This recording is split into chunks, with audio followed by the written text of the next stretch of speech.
오늘 함께 은혜 나눌 말씀은 구약성경 10편 90편 9절에서 12절입니다.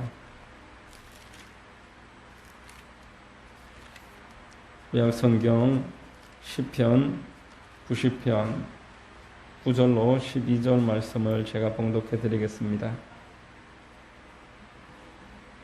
봉독하겠습니다. 우리의 모든 날이 주의 분노 중에 지나가며 우리의 평생이 순식간에 다하였나이다. 우리의 연수가 70이요 강건하면 80이라도 그 연수의 자랑은 수고와 슬픔뿐이요 신속기간이 우리가 날아가나이다. 누가 주의 노여움의 능력을 알며 누가 주의 진노의 두려움을 알리까? 우리에게 우리 날 계수함을 가르치사 지혜로운 마음을 얻게 하소서. 아멘. 저는 봉독해드린 시편 90편 말씀을 통해서 죽음의 의미라는 제목의 말씀을 전하겠습니다. 성령께서 우리 모두에게 큰 은혜 더해 주시기를 바랍니다. 시편 90편은 모세의 기도입니다. 모세가 기도함으로써 인생이 얼마나 유한하고 또 무상한지 그리고 불완전한지에 관해서 이 시편에서 잘 나타나고 있습니다. 시편 90편 4절로 5절에 주의 목전에는 천년이 지나간 어제 같으며 밤의 한순간 같을 뿐임이니이다. 주께서 그들을 홍수처럼 쓸어 가시나이다. 그들은 잠깐 자는 것 같으며 아침에 돋는 풀 같으니이다 라고 말합니다. 주님 앞에서는 천년을 살았다고 할지라도 주께서는 잠깐 한순간일 뿐일 그런 짧은 시간이다. 이렇게 말씀을 하고 있는 것입니다.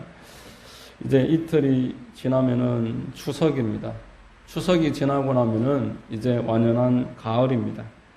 가을이 이제 한창 무르익어갈 때에 사람들은 지난 한 해를 되돌아보면서 지난 시간들을 반추할 것입니다. 교회적으로는 추수감사절이 시작이 되고 또 학생들은 수학능력시험을 치르게 될 것입니다. 이때쯤 되면은 누구나 자신의 지난 날을 회상을 하면서 지난 한 해를 반성하거나 또 성과가 있으면은 하나님께 감사하게 되는 것입니다. 더군다나 지난주에는 20세기의 최고의 전도자라고 불렸고 또 순복음 교회에서는 아주 상징적인 인물이라고 할 수 있는 조영기 목사님이 장례식이 있었습니다. 특별히 이 순복음 교회에 오래 몸담으셨던 분들은 조영기 목사님의 그 말씀을 듣지 않은 사람이 없었을 것입니다. 저도 청년 시절에는 교회에서 오후 예배를 마치고 집으로 일찍 돌아가서 할아버지를 전도하기 위해서 조영기 목사님 주일 오전 설교를 기독교 방송으로 함께 시청을 하면서 저녁 식사를 그렇게 했었습니다. 지난주에 소천 소식을 듣고 참 인생의 허무함과 애석한 마음을 금할 길이 없었습니다. 그로 인하여 또 한편으로는 죽음에 관해서 다시 한번 깊이 생각할 수 있는 기회가 되었습니다.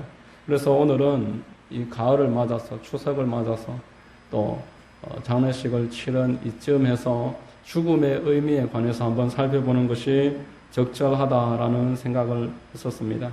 그래서 오늘 말씀 시편 90편 9절로 12절 말씀을 통해서 죽음의 의미를 우리 다시 한번 깨닫는 귀한 시간이 될 줄로 믿습니다.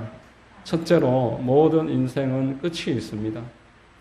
모든 인생에는 출발을 했으면 끝이 있는 것입니다.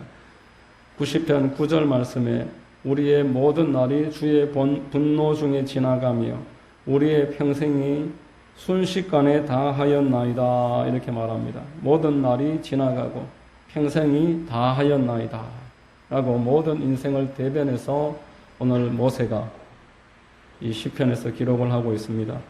죽지 않는 사람은 단 한 사람도 없습니다. 단 한 사람도 자신의 영생을 확신하지 못합니다.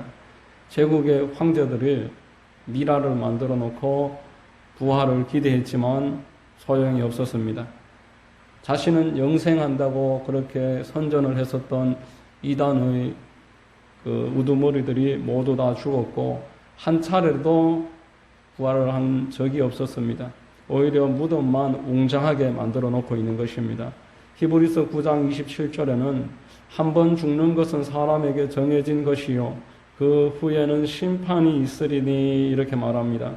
아담의 죄로 말미암아서 에덴 동산에서 쫓겨난 인류는 너나 할 것 없이 누구나 죽음을 맞게 되고 흙에서 왔으므로 흙으로 돌아가야만 되는 것입니다. 제 아무리 큰 권력을 가진 사람이라고 할지라도 그 권력과 부귀로 단 하루의 생명을 연장할 수가 없습니다. 세계적인 큰 제국을 세웠던 중국의 황제들의 평균 수명이 40대였다고 하는 것을 들으므로 참 생명에는 차별이 없구나 하는 것이 실감이 납니다. 예수님과 침례 요한이 30대 초반에 그렇게 삶을 하나님께 바쳤고 또 주기철, 손양원, 이용도 목사와 같은 이러한 하나님께 헌신된 주의 일꾼들이 대부분 젊은 나이에 우리 나이로 한 40대쯤에 그렇게 생을 마쳤습니다. 올해 장수함은 하나님이 주시는 복이기도 하지만 그와 아울러서 내용이 참 중요하다는 것을 그분들을 통해서 깨닫게 되는 대목입니다. 근본 조영기 목사님의 장례를 우리가 추모하면서 모든 인생은 결국 육신의 끝이 있음을 다시 한번 깨닫습니다. 성경은 결혼식보다도 잔치보다도 장례에 가는 것이 더 유익하다 이렇게 말씀을 합니다. 전도서 7장 2절에 초상집에 가는 것이 잔치집에 가는 것보다 나으니 모든 사람의 끝이 이와 같이 됨이라. 산자는 이것을 그의 마음에 둘지어다 라고 말합니다. 왜 장례식에 가는 것이 유익하냐 하면은 모든 사람의 이 끝이 동일하기 때문입니다. 결혼식은 할 수도 있고 안 할 수도 있고 잔치 또한 안 할 수도 있지만 장례식은 안 하는 사람이 없이 다 동일하게 한다라는 것입니다. 규모에 있어서 차이가 있겠지만 모든 사람에게 공평하게 이 장례의 끝이 있습니다. 솔로몬은 인생의 본분을 이야기하면서 이 죽음을 늘 생각하라고 했습니다. 사람의 지혜는 자신의 죽음을 염두에 두는 것에서부터 나타나는 것입니다. 그런데 사람들이 죽음을 두려워합니다. 죽음을 언급하는 것조차도 무서워합니다. 마치 타조가 도망가다가 지치면은 모래사장에 자기 머리를 그 안에다가 쳐박는다고 합니다. 자기 눈에 안 보이면은 이 세상이 마치 없어지기라도 하는 것처럼 눈을 가리고 얼굴을 숨기지만 그 큰 몸통이 그대로 남아있는 것처럼 죽음을 두려워해도 죽음은 그대로 실상이며 우리에게 반드시 다가오는 것입니다. 히브리서 2장 14절로 15절에 자녀들은 혈과 육에 속하였음에 그도 또한 같은 모양으로 혈과 육을 함께 지니심은 죽음을 통하여 죽음의 세력을 잡은 자 곧 마귀를 멸하시며 또 죽기를 무서워함으로 한평생 매여 종노릇 하는 모든 자들을 놓아주려 하심이니 라고 말합니다. 세상 사람들이 죽기를 두려워하기 때문에 마귀에게 매여서 평생을 종노릇 하면서 살아간다라는 것입니다. 사람들이 죽음 이후를 생각하지를 않고 단지 죽음을 두려워하고 죽음을 피하려고 하고 그 죽음을 잊기 위해서 무작정 열심히 살아가기만 하는 것이 곧 죽음을 두려워하는 것이고 마귀가 노리고 있는 것입니다. 여러분 보험회사가 광고하는 내용을 잘 들어보십시오. 당신이 죽으면은 당신의 남아있는 가족은 어떻게 누가 책임을 집니까? 이러한 문구들을 곧잘 읽어볼 수가 있습니다. 그렇게 구색에 맞춰서 보험을 들어야 되고 미래를 위해서 주일마저도 포기하고 열심히 일을 해야 되고 책임감 있는 사람이라면 하나님을 믿는 것보다 돈을 많이 모아서 그렇게 후대에 물려줘야 된다라고 사람들을 유혹하고 독촉을 합니다. 죽음에 대한 준비, 죽음 이후에 대해서는 전혀 준비하지 않으면서 노후에 관해서는 얼마나 철저하게 준비하는지 모릅니다. 마치 노후가 영원히 지속되는 것 마냥 그와 반대로 우리 죽음 이후에 관해서 준비해야 되는 것입니다. 마귀들이 사람에게 죽음에 대해서 이렇게 두려워하게 하고 속여서 우리를 산란하게 하고 바른 길을 걷지 못하게 한다라면은 성도들은 더더욱 성경 진리를 통해서 죽음에 관해 분명히 알고 있어야 되고 이에 대해서 뚜렷한 그러한 태도를 지니고 있어야만 되는 것입니다. 그리하여 노후보다도 죽음 이후를 더 철저하게 준비하는 지혜로운 성도가 되어야 되는 것입니다. 여러분, 죽음 자체는 전혀 두려워할 이유가 없습니다. 죽음은 하나의 과정입니다.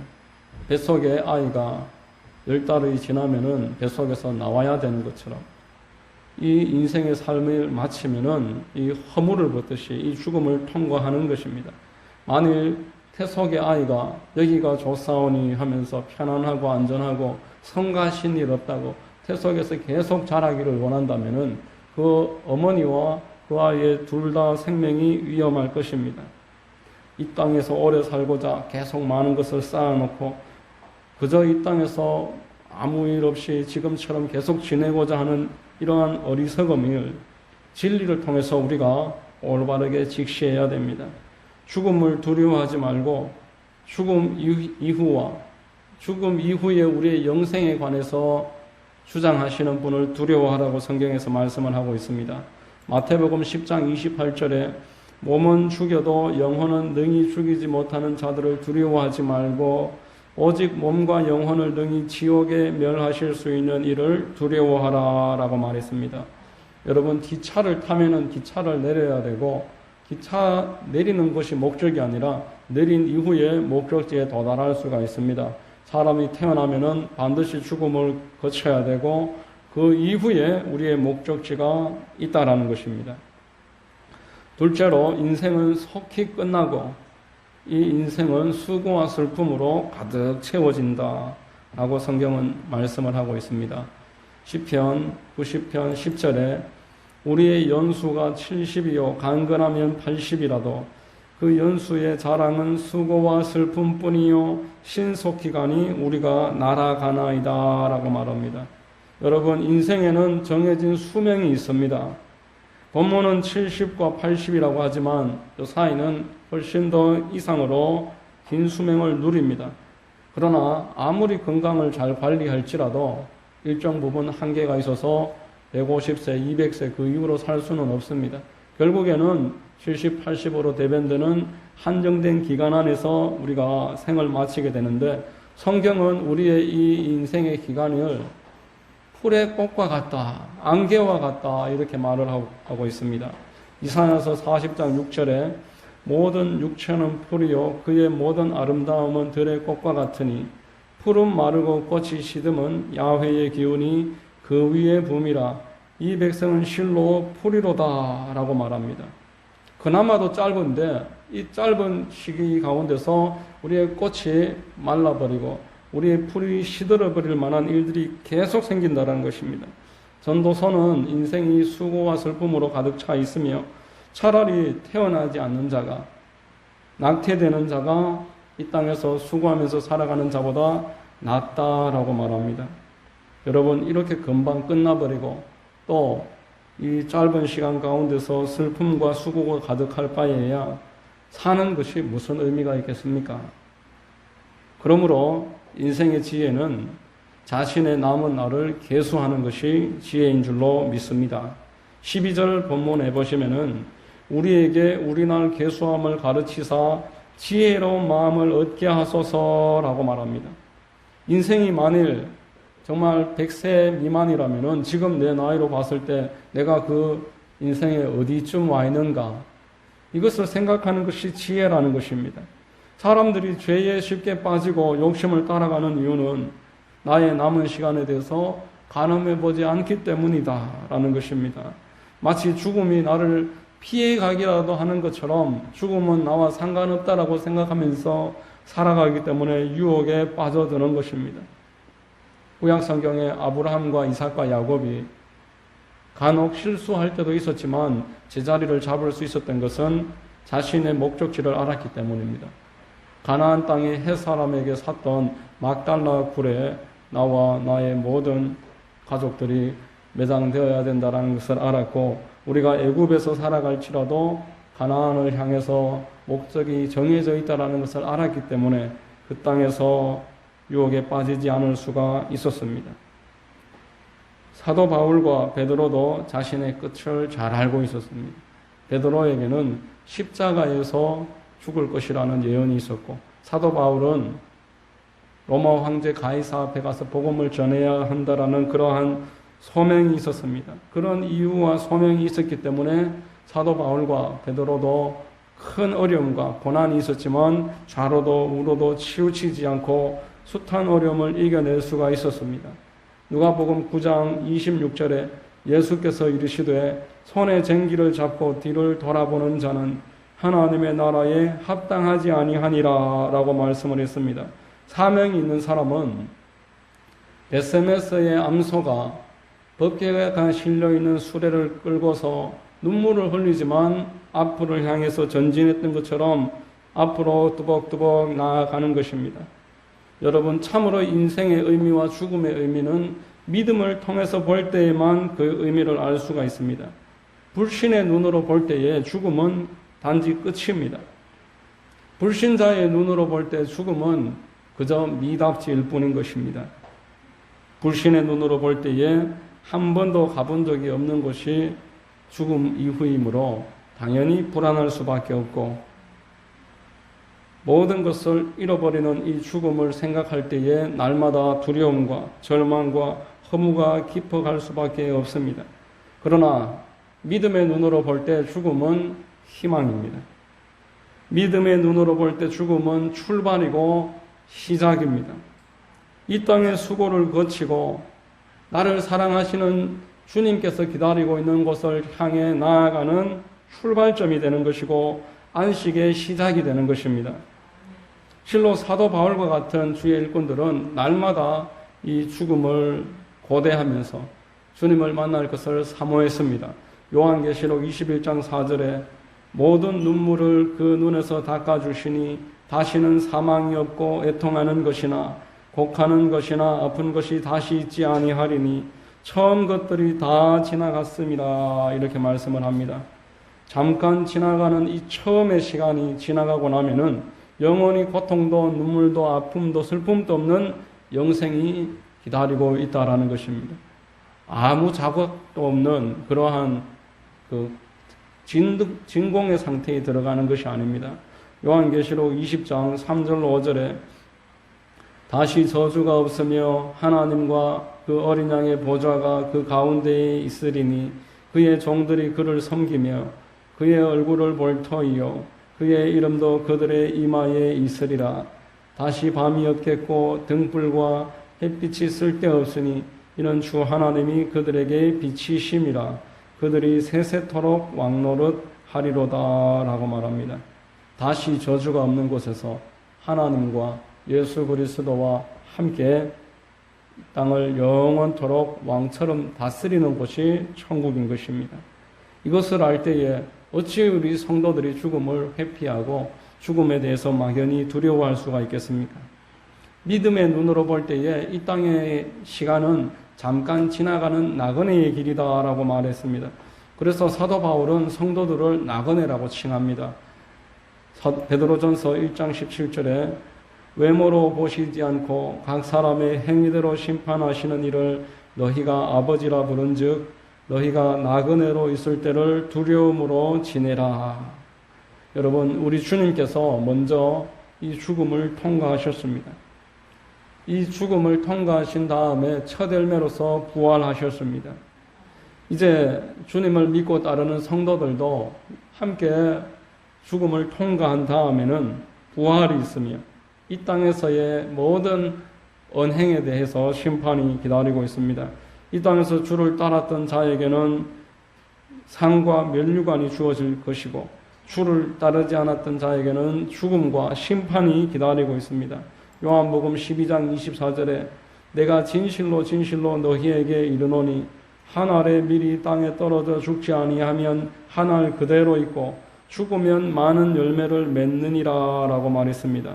여러분, 죽음은 성도에게 있어서 열매 맺는 과정입니다. 거추장스러웠던 우리의 허물을 벗는 시간입니다.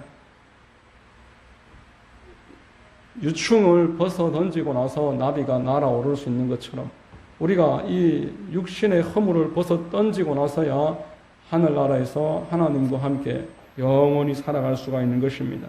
나의 구원을 위해서 십자가에서 피 흘려주신 우리 주 예수 그리스도를 만나는 시간이 바로 죽음의 시간을 통과하는 그런 때에 우리에게 기다리고 있습니다.